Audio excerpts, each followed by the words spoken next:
Hey Vinyl community, I wanted to do a quick contest entry today for my pal Dylan over at Noble Records. Congratulations Dylan, I think this was a 750 subs contest, but he's over like 1,200 subs now. It is an amazing growth since he started his contest. So Dylan's a great guy, he lives in North Carolina. He does these pop-ups where he sells just tons of great psych records, classic rock, blues, even up through the 90s. He's got such a great stack. Man, if I was in your area, I'd be going to your pop-ups all the time and going broke. I'll just say that much. But a few months back, probably like 3 or 4 months after I started my channel, Dylan sent me an awesome VCLT package of Who vinyl. I mean, the stack was like this big of stuff I just didn't have of the Who on vinyl, which the Who are my favorite band. It surprised the heck out of me. There were so many gems in there. So thank you again. I truly love all the stuff you've sent me. It's been a treat. So anyway, I'm going to start with the questions. The contest is my vinyl biography. This isn't going to take long, so I'm just going to get started. What is your first memory with vinyl? My first memory was going to my grandparents' house, and they had a super old record player, like one of those furniture piece record players. So every Christmas they would play this old vinyl record. It would be like a bunch of kids singing Christmas songs like Rudolph the Red-Nosed Reindeer and Little Drummer Boy. So they played that record every year. That was my first memory of vinyl. And then later on, when I was in my early teens, discovered my parents had a record player. They just hardly ever used it. The first record I fell in love with, that's number 2. Well, the first one I heard on my parents' player was probably Who's Next. And by the way, Dylan sent me this copy. So yeah, I definitely fell in love with this record pretty quickly. It's an easy one to fall in love with. And also heavily played the heck out of this one, the first Doors album, self-titled there. However, I grew up in the 90s. That was primarily the time I grew up, like born in the early 80s, but you know, grew up in the 90s, high school and such, so I bought this on CD at the time and just played the heck out of it. This is Veruca Salt's second album, 8 Arms to Hold You. So, of course, I had the CD of it, but this was a big part of my youth, and I still love this album to this day. So, number 3, what is an album that has great significance to me? Well, my uncle passed away in '97 from a car crash, and we found out later that, you know, he had a bunch of awesome records and just great taste. So earlier this year, we finally divided up his records amongst myself, my brother, and my uncle. So I was able to get some pretty awesome stuff, and this one probably is the most important to me that was passed on to me, and that's the Electric Prunes. I Had Too Much to Dream last night.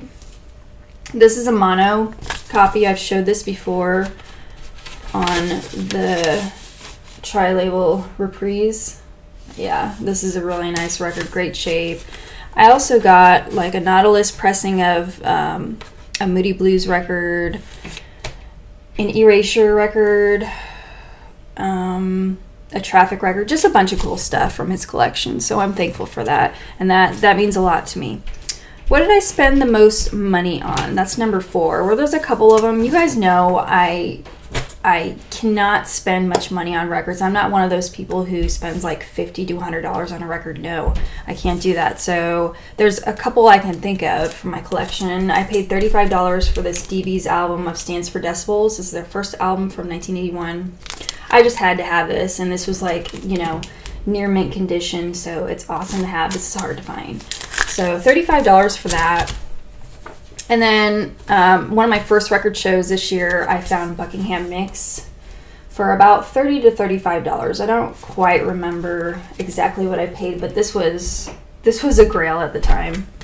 And yeah, it still is. And the vinyl of this does not play well, but I'm super thankful that David at Naz Nomad, he sent me a Canadian copy that's just wonderful of this. So I'm thankful, very thankful.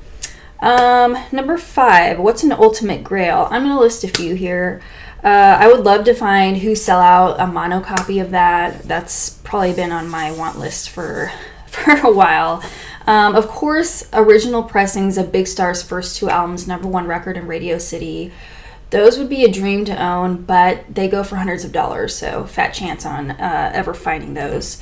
And then there's a couple more. I would love Verbena's first album, Souls for Sale, to be pressed on vinyl. I don't think it was ever pressed to vinyl, but that's kind of a grail of mine, so hopefully that happens in the future. But it's they were like a post-grunge group, kind of bluesy, male and female vocals, just awesome rock. And I think that was from '95, Souls for Sale from Verbena.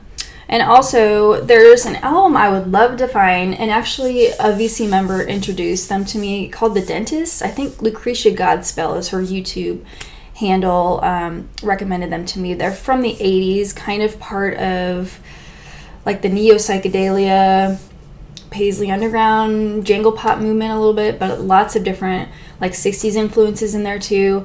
But they're called The Dentists, and crap, I forget what the album is called. I'll put it in the little box below.